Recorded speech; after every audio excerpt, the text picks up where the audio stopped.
आपलं स्वागत. पाहूयात आजच्या ताज्या घडामोडी. शहर असो वा ग्रामीण भागाच्या विकासात सहकारी संस्थांची भूमिका मुख्य असते. सध्या स्पर्धात्मक युग चालू आहे, त्यामुळे सहकार क्षेत्र हे त्याला अपवाद नाही. कुठलीच गोष्ट पैशाशिवाय शक्य नाही, पण तो आणायचा कुठून आणि वाढवायचा कसा या प्रश्नावर एक उत्तर म्हणजे सहकारी संस्था, संस्थेतील बचत आणि तिथून घेतलेलं कर्ज. या दोन्ही गोष्टीमुळे समाजाबद्दल दिसत आहे. आज सहकारी संस्थांमुळे ग्रामीण भागाची प्रगती दिसत असून संस्थेतील कर्मचारी व संचालक मंडळाच्या विश्वासावरच संस्थेची प्रगती असते. त्यामुळे ठेवीदार व कर्जदार यांच्याशी संबंध चांगले ठेवल्यास संस्थेची प्रगती शक्य असल्याचे प्रतिपादन श्रीशैल पीठाचे जगद्गुरू आणि येडूर येथील वीरभद्र मंदिर व काडसिद्धेश्वर संस्थान मठाचे मठाधिपती डॉक्टर चण्णा सिद्धराम पंडिताराध्य शिवाचार्य महास्वामीजी यांनी केले. मांजरी तालुका चिकोडी येथे नव्याने स्थापन झालेल्या श्री महालक्ष्मी कोऑपरेटिव्ह क्रेडिट सोसायटीच्या उद्घाटन प्रसंगी ते बोलत होते. या कार्यक्रमास प्रमुख पाहुणे म्हणून दत्त सहकारी साखर कारखान्याचे संचालक अमर यादव, माजी जिल्हा पंचायत सदस्य अजित चौगुला, मांजरी प्राथमिक कृषी पत्तीन सहकारी संघाचे अध्यक्ष मोहन लोकरे हे उपस्थित होते. यावेळी सहकारी संस्थेचे उद्घाटन संस्थापक अध्यक्ष ज्योतिराम यादव व स्वामीजींच्या हस्ते करण्यात आले. तर पहिल्याच दिवशी 52 लाख रुपये ठेवी संग्रहित केलेल्या ठेवीदारांना ठेव पावतीचे वितरण स्वामींच्या हस्ते करण्यात आले. यावेळी संघाचे उपाध्यक्ष शिवाजी माने, संचालक सुशांत यादव, अशोक हिंदोळे, दीपक गायकवाड, संदीप वाडकर, धनाजी भिलवडे, नितीन चव्हाण, सिकंदर तांबोळे, आरती यादव, लक्ष्मी खडके, संतोष कुरणे, मल्लिकार्जुन निर्वाणे यांच्यासह गावातील मान्यवर उपस्थित होते. स्वागत संस्थेचे उपाध्यक्ष शिवाजी माने यांनी केले व आभार सेक्रेटरी दीपक काडापुरे यांनी मांडले. SB न्यूजसाठी इंगळीहून राजू कोळी. ಚರ್ಚೆ ನಡೀತಾ ಇತ್ತು. ನಮ್ಮ ದೀಪಕ್ ಬಂದು ಬಹಾಸರೆ ಚೇರ್ಮನ್ರು ಮತ್ತು ದೀಪಕ್ ಕೂಡ್ಕೊಂಡು ಆಮಂತ್ರಣ ಕೊಡಲಿಕ್ಕೂ ಕೂಡ ಬಂದಿದ್ದರು. ಅದು ಇವತ್ತು ಪೂರ್ಣಗೊಂಡಿದೆ. ಒಂದು ಊರೊಳಗೆ ಪೊಲೀಸರು ಭಾಳ ಬಳಕತ್ತಿದ್ರು ಅಂದರೆ ಏನರ್ಥ? ಪೊಲೀಸರು ಹೆಚ್ಚು ಬರಾಕತ್ತಿದ್ರು ಅಂದರೆ ಏನೋ ಜಗಳ, ಸಮಸ್ಯೆ, ತೊಂದರೆ ಆಗಾಕತ್ತೈತಿ ಅಂತ ಅರ್ಥ. ಒಂದು ಊರೊಳಗೆ ವಕೀಲರು ಭಾಳ ಬರಾಕತ್ತಿದ್ರು ಅಂದ್ರೆ ಜಗಳ ಇಲ್ಲಿಗೆ ಮುಗಿತಾ ಇಲ್ಲ, ಕೋರ್ಟಿಗೆ ಹೊಂಟವು ಅಂತ ಅರ್ಥ. ಹೌದಿಲ್ಲ? ಒಂದು ಊರೊಳಗೆ ಡಾಕ್ಟ್ರು ಭಾಳ ಬರಾಕತ್ತಿದ್ರು ಅಂದ್ರೆ ರೋಗ ಜಾಸ್ತಿ ಆಗಾಕತ್ತೈತಿ ಅಂತ ಅರ್ಥ. ಒಂದು ಊರೊಳಗೆ ಗುಡಿ ಭಾಳ ಆಗಾಕತ್ತೇವ ಅಂದ್ರೆ ಭಕ್ತಿ ಹೆಚ್ಚಾಗಕತ್ತೈತಿ ಅಂತ ಅರ್ಥ. ಹಂಗೆ ಒಂದು ಊರೊಳಗೆ ಬ್ಯಾಂಕ್ ಹೆಚ್ಚಾಗಕತ್ತೈತಿ ಅಂದ್ರೆ ದುಡ್ಡು ಹೆಚ್ಚಾಗಕತ್ತೈತಿ ಅಂತ ಅರ್ಥ. ಹಂಗೆ ಬಹುತೇಕ ಇಲ್ಲಿ ಸೊಸೈಟಿ ಬ್ಯಾಂಕ್ ಜಾಸ್ತಿ ಆಗ್ತಾ ಇರೋದು ನೋಡಿದ್ರೆ ಮಾಂಜ್ರಿ ಶ್ರೀಮಂತ ಆಗಾಕತ್ತೈತಿ ಅಂತನ ಅರ್ಥ.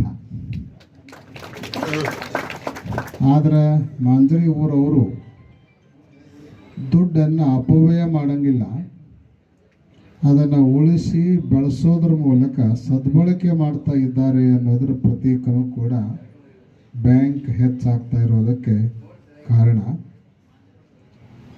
ಸಾಮಾನ್ಯವಾಗಿ ನಮ್ಮ ದೇಶದಲ್ಲಿ ಅತ್ಯಂತ ಕಡು ಬಡವರು ಅದಾರ, ಆಗರ್ಭ ಶ್ರೀಮಂತರು ಅದಾರ.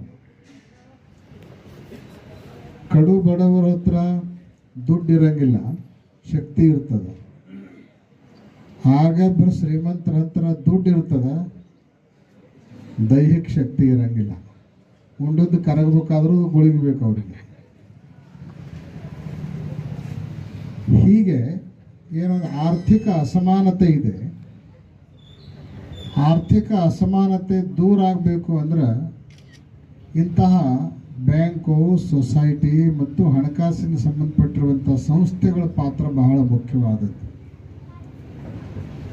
ಆರ್ಥಿಕ ಸಂಸ್ಥೆಗಳು ಏನು ಮಾಡ್ತಾವೆ ಅಂತ ಕೇಳಿದ್ರೆ ಶ್ರೀಮಂತರ ದುಡ್ಡನ್ನು ಡಿಪಾಸಿಟ್ ಆಗಿ ತಗೊಳ್ತಾವ, ಬಡವರಿಗೆ ಕೆಲಸ ಮಾಡಲಿಕ್ಕೆ ಲೋನ್ ಕೊಡ್ತಾವ.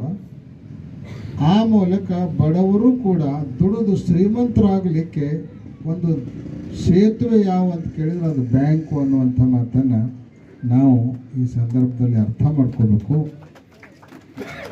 ಆದರೆ ಬ್ಯಾಂಕ್ ಚೆನ್ನಾಗಿ ನಡಿಬೇಕು ಅಂದರೆ ಅಲ್ಲಿ ಠೇವುದಾರರನ್ನು ಮತ್ತು ಲೋನ್ ತಗೊಳ್ಳುವವರನ್ನು ಸಮಾನವಾಗಿ ಪ್ರೀತಿಸಬೇಕು. ಠೇವುದಾರರು ನಿಮಗೆ ದುಡಿಯೋದಕ್ಕೆ ಬಂಡವಾಳ ಕೊಟ್ಟರೆ ಲೋನ್ದಾರರು ನಿಮ್ಮ ದುಡ್ಡು ಹೆಚ್ಚಾಗೋದಕ್ಕೆ ಅವರು ಕಾರಣರಾಗ್ತಿರ್ತಾರೆ. ಅದಕ್ಕಾಗಿ ಗ್ರಾಹಕರನ್ನು ಯಾವ ಬ್ಯಾಂಕ್ ಚೆನ್ನಾಗಿ ನೋಡ್ಕೊಳ್ತದನೋ ಆ ಬ್ಯಾಂಕು ಭಾಳ ಎತ್ತರಕ್ಕೆ ಬೆಳೀಲಿಕ್ಕೆ ಅವಕಾಶ ಇರ್ತದೆ. ಜನ ಸಣ್ಣ ಸಣ್ಣ ಸಂಸ್ಥೆಗಳಿಗೂ ಕೂಡ ಒತ್ತು ಕೊಡ್ತಾರ, ಅವುಗಳನ್ನು ಕೂಡ ಬೆಳೆಸ್ತಾರ ಅನ್ನೋದಕ್ಕೆ ಇದೆಲ್ಲ ಸಾಕ್ಷಿ ಅನ್ನುವಂಥ ಮಾತುಗಳನ್ನು ಈ ವೇದಿಕೆಯ ಮೂಲಕ ವ್ಯಕ್ತ ಮಾಡ್ತಾ, ಈ ಮಹಾಲಕ್ಷ್ಮಿ ಬ್ಯಾಂಕು ಲಕ್ಷ್ಮಿ ಹೆಸರು ಇಟ್ಕೊಂಡೇ ಶುರುವಾಗಿದೆ. ಆದ್ದರಿಂದ ಲಕ್ಷ್ಮಿ ಕೊರತೆ ಏನಾಗಂಗಿಲ್ಲ ಅಂತ ತಿಳ್ಕೊಂಡು ನಾವು ಭಾವಿಸ್ಕೊಳ್ತಾ ಇದ್ದೇವೆ. ನಿಮ್ಮೆಲ್ಲರ ವಿಶ್ವಾಸ ಇದರ ಮೇಲೆ ಇರಲಿ. ಆಡಳಿತ ಮಂಡಳಿಯವರು ಕೂಡ ವಿಶ್ವಾಸಕ್ಕೆ ತಕ್ಕಂಗೆ ಈ ಬ್ಯಾಂಕನ್ನು, ಸೊಸೈಟಿಯನ್ನು ಬೆಳೆಸ್ತಾ ಎಲ್ಲರ ವಿಶ್ವಾಸಕ್ಕೆ ಪಾತ್ರ ಆಗಲಿ ಹಾಗೆ ಅಂತ ತಿಳ್ಕೊಂಡು ಈ ಸಂದರ್ಭದಲ್ಲಿ ಹಾರೈಸಿ, ಉತ್ತರೋತ್ತರವಾಗಿ ಬ್ಯಾಂಕ್ ಬೆಳೆದು, ಈ ಸೊಸೈಟಿ ಬೆಳೆದು ಈ ಭಾಗದ ಎಲ್ಲ ಜನರಿಗೆ ಒಂದು ಆಶಾಕಿರಣ ಆಗಲಿ ಅಂತ ತಿಳ್ಕೊಂಡು ಹಾರೈಸಿ, ಪಾಲ್ಗೊಂಡಿರುವಂಥ ತಮ್ಮೆಲ್ಲರಿಗೆ ಮತ್ತು ಈ ಸೊಸೈಟಿಯ ಚೇರ್ಮನ್ರನ್ನು ಮೊದಲುಗೊಂಡು ಎಲ್ಲ ಪದಾಧಿಕಾರಿಗಳಿಗೆ, ಸಿಬ್ಬಂದಿ ವರ್ಗದವರಿಗೆ ಸರ್ವರಿಗೂ ಕೂಡ ಸನ್ಮಂಗಲವನ್ನು ಹಾರೈಸಿ, ಪ್ರಾರಂಭದ ದಿವಸನ ಸಾಕಷ್ಟು ಜನ ಇವತ್ತು FD ಮಾಡಿ ಸರ್ಟಿಫಿಕೇಟನ್ನು ಪಡೆದುಕೊಂಡವರಾಗಿದ್ದಾರೆ. ಈಗ ಹೇಳ್ತಾ ಇದ್ರು ಸುಮಾರು 52 ಲಕ್ಷ ಇವತ್ತು ಮೊದಲನೇ ದಿವಸನೇ ಠೇವಾಗಿದೆ ಅಂತ ಹೇಳಿ. ಅಂದರೆ ಇದು ಒಂದು ಒಳ್ಳೆಯ ಸಂಕೇತ. ಮುಂದಿನ ದಿನಮಾನಗಳಲ್ಲಿ ಬ್ಯಾಂಕ್ ಇನ್ನೂ ಎತ್ತರ ಬೆಳೀತದ ಅನ್ನೋದಕ್ಕೆ. ಅದಕ್ಕೆ ನಿಮ್ಮೆಲ್ಲರ ವಿಶ್ವಾಸ ಇದೇ ರೀತಿ ಬೆಳೀಲಿ ಹಾಗೆ ಅಂತ ಹಾರೈಸಿ ಆಶೀರ್ವಚನವನ್ನು ಪೂರ್ಣಗೊಳಿಸ್ತಾ ಇದ್ದೇವೆ.